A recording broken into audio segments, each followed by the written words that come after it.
دماغ میں لاشعور یہ چیزیں بٹا دیتی ہے. دوسری ایک جینیٹیکل ہو گیا. تیسرا یہ ہے کہ میڈیا کا بھی کسی حد تک وہ ہے, میں سمجھتا ہوں کہ فیکٹر ہے. اس سے مراد میرا یہ جو پرنٹ میڈیا یا الیکٹرانک میڈیا نہیں ہے, سوشل میڈیا ہے, آپ کا جو انٹرنیٹ ہے. لوگ, ہر انسان کے اندر, جس طرح آپ نے کہا فوبیا ایک انسانی انسٹنکٹ ہے, ہماری جبلت کا حصہ ہے خوف, لیکن خوف حد سے بڑھ جائے تو ہم کہیں گے کہ فوبیا ہے, یہ ایب نارمل ہے. ہر انسان بیماری سے ڈرتا ہے, ایسا نہیں کوئی نہیں ڈرتے, ہم سب ہیں. لیکن جب ہم کہتے ہیں کہ دل ایک دفعہ ٹیسٹ ہوا ٹھیک ہے تو ٹھیک ہے, 10 سال 20 سال بعد انسان خراب بھی ہو سکتا ہے, اس کو ٹھیک بھی کیا جا سکتا ہے, علاج بھی ہے. لیکن وہ بندہ یہ بات اپنے دماغ میں بٹا دیتا ہے. جو 2-3 اور فیکٹرز ہیں کہ ہم گھروں میں اکثر جو ہے, ایک بندہ دل کا بیمار ہے, وہ بار بار دل کی شکایت کر رہا ہے. جو چھوٹے لوگ ہوتے ہیں وہ دیکھ رہے ہوتے ہیں, اس کو ہم بولتے ہیں لرن بیہیویئر. وہ اس کو لرن کر رہے ہوتے ہیں کہ جی والدہ کو میرا دل کا اٹیک ہوا تھا تو ہو سکتا ہے مجھے ہو, والد کو تھا تو ہو سکتا ہے مجھے ہو, یا والد صاحب بار بار دل کی شکایت کر رہے ہیں تو ہو سکتا ہے مجھے یہ چیزیں ہوں. تو یہ لرن ایک قسم کا آپ سمجھیں گے کہ بیہیویئر ہے, وہ بھی آ جاتا ہے. تو اس میں سوشل فیکٹرز بھی ہیں, جینیٹیکل فیکٹرز بھی ہیں, انوائرمنٹل بھی ہیں, اور کنٹریبیوٹنگ مرضی جو پریسپیٹیٹنگ فیکٹرز ہیں وہ آپ کا سوشل میڈیا, آپ کا انٹرنیٹ. میں ان کے خلاف نہیں ہوں, یہ بہت امپارٹنٹ چیزیں ہیں جو میں سوشل میڈیا یا ہم سب اسی سے پڑھ کے آتے ہیں. لیکن ایک چیز کو آپ بہت حد تک جا کے کریتے ہو تو نقصان ہوگا. ڈاکٹر صاحب اگر آپ بریفلی اس کی ایک ٹریٹمنٹ بتا دیں کہ اوبیسلی جب آپ کو فوبیا ہوتا ہے تو when you are experiencing that phobia, illness phobia ہے, when you're experiencing that illness phobia اس ٹائم ایک anxious state ہوتا ہے, تو وہ شارٹ ٹرم میں بندہ کیا کرے تو somehow deal with that phobia, and long term میں کیا کرے کہ وہ اس فوبیا سے نکلے اور اس کو eradicate کرے. دیکھو, اگر آپ کو جب بھی شک ہو کسی بھی انسان کو کہ مجھے خدا نخواستہ دل کا مسئلہ لگ رہا ہے یا گردے کا لگ رہا ہے یا کوئی اور مسئلہ لگ رہا ہے, once he should go and seek help اگر پروفیشنل, کوئی ڈاکٹر سے دکھا دے, انویسٹیگیشن کروا دے. جب انویسٹیگیشن ہو گئے پھر ڈاکٹر کی ذمہ داری میں کچھ چیزیں آ جاتی ہیں. لیکن ہم لوگ یہ ٹو بی آنیسٹ ہمارے ڈاکٹروں کی طرف سے بھی ایک لیکنگ پوائنٹ ہے کہ ہم مریض کو صحیح معنوں میں بتاتے نہیں. ہم صرف یہ کہتے ہیں کہ جی کچھ نہیں ہے, کچھ نہیں ہے. مریض کہتا ہے مجھے تو کچھ ہے, آپ کو سمجھ نہیں آ رہا ہے. دوسری بات ہے مجھے ہے, میں تکلیف میں ہوں, اس کا اٹ مینس آپ کے ٹیسٹ خراب ہے یا آپ کو سمجھ نہیں آ رہا ہے. تو ایسے مریضوں کے ساتھ سب سے پہلے بیٹھ کے تفصیلی بات چیت کرنا, ان کو ایلنس فوبیا سمجھانا, اس کے سمٹم سمجھانا, پھر اس کو کہہ دینا کہ ری ایشورنس کہ اس کو جی یہ خطرناک نہیں ہے. اور تیسرا ایکنالجمنٹ آف دا سمٹمس.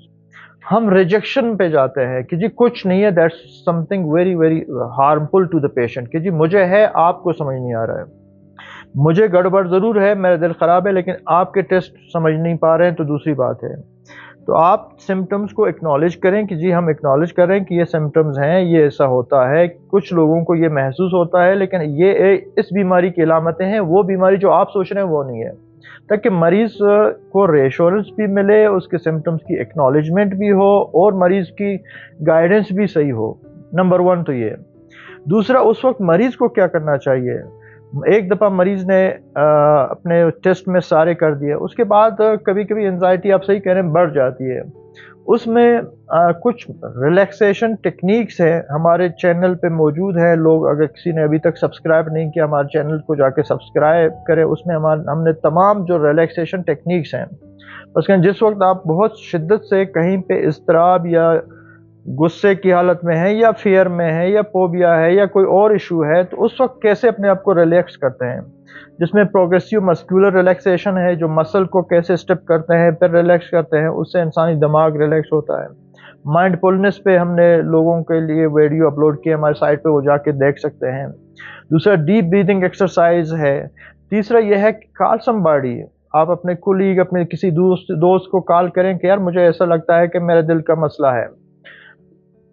اس کو جب آپ کال کریں گے, پرانی سب باتیں آپ کو یاد ہیں کہ یار مسئلہ تو نہیں ہے, ڈاکٹر نے سمجھایا تھا, لیکن یہ میرا فیئر ہے, تو وہ فیئر سائڈ پہ ہوگا. تیسرا, مریض کو اکثر ہم کہتے ہیں کہ خود آپ اپنے آپ کو ریپیٹ کر دیں چیزوں کو کہ جی میرا جو اس وقت مجھے محسوس ہو رہا ہے, ڈاکٹروں نے کہا یہ آپ کی خوف ہے, میرا دل ٹھیک ہے, میں خوف میں ہوں, مجھے یہ بیماری النس فوبیا اس لیے یہ سمٹمز آ رہے ہیں, تو لہٰذا میرا دل ٹھیک ہے, یہ میرا خوف ہے. مریض بار بار اپنے آپ کو خود کہے تو پھر اس کا لاشعور خود اس کو بتا دیتا ہے کہ جب خوف ہے تو خوف کو نکال دو. تو اس طرح اکثر مریض ٹھیک ہوتے ہیں. 1-2% مریض پھر بھی تھوڑا سا جس کو ہم بولتے ہیں ریزسٹنٹ کیس, وہ بن جاتے ہیں, لیکن میجارٹی آف دیم اگر آپ صحیح معنوں میں ڈیل کریں تو میں سمجھتا ہوں یہ صدقے جاریہ ہے, ثواب کا کام ہے. ایک بندے کی بیماری 4 روپے کی ہے اور وہ لاکھوں روپے نقصان کر رہا ہے, آپ اس کو بچا رہے ہیں اتنے نقصانات سے, تو میں سمجھتا ہوں کہ اور ذمہ داری بھی ہے, بینگ اے ہیلتھ پروفیشنل ہماری ذمہ داری ہے کہ ہم اسی پہ کام کریں. اور ڈیزیز پریونشن بھی اسی کو کہتے ہیں. ایک ہوتا ہے کہ ڈیزیز پریونشن کیسے کریں, this is one of the method of disease prevention, کیسے ہم لوگوں کی بیماریوں کو کم سے کم کریں. میں آپ کو ادر دن آپ اس ٹاپک سے علیحدہ ایک چیز بتا دوں آپ سامعین کے لیے. آپ دنیا میں جن ممالک میں گیا ہوں, آپ کو انسان بیمار تو ہوتے ہیں لیکن majority of them they are healthy, majority of them. آپ کو دوائی لینے کے لیے میلوں میل دور جا کے دوائی ملے گی کیونکہ میڈیکل اسٹور نہیں ہے. ہمارا ہر دوسرا دکان میڈیکل اسٹور ہے. وجہ یہ ہے کہ کلائنٹ زیادہ ہیں. وجہ یہی ہے کہ ایسا نہیں کہ ہم دوسری کوئی مخلوق ہیں زیادہ, ہماری بیماری ہماری لائف اسٹائل سے آ گئی ہے. تو ہم نے اپنے سائیکی کو ٹھیک کرنا ہے, لائف اسٹائل کو ٹھیک کرنا ہے. آئی ایم ڈیڈ شور, گارنٹی دیتا ہوں کہ 50% ریڈکشن آ جائے گی ہماری بیماریوں میں, چاہے وہ انفیکشن لیں, چاہے میں معذرت کرتا ہوں ٹاپک سے تھوڑا سا ہٹ گیا, چاہے آپ نان کمیونیکیبل ڈیزیزز لیں, آپ دل کی بیماریاں لیں, شوگر لیں, دوسری جوائنٹس کی, اگر تھوڑا سا ہم اس پہ کام کریں گورنمنٹ لیول پہ تو بہت ہم اپنے جو کاسٹ ہے ہمارے جو ہیلتھ پہ ہے اس وقت جو بجٹ لگ رہا ہے, بہت کسی 50% ہم اس کو مینیمائز کر سکتے ہیں. Thank you so much, Dr. Saab. Welcome For your time. Welcome. Your words are really, really like helpful for both individuals, especially Thank you. اس چیز سے گزر رہے ہیں. And that's our goal as well, کہ ہم ان لوگوں تک پہنچیں جس چیز کو نہ سمجھتے ہو, بالکل یا انہوں نے اس چیز کو قابو بنایا ہے سوسائٹی میں.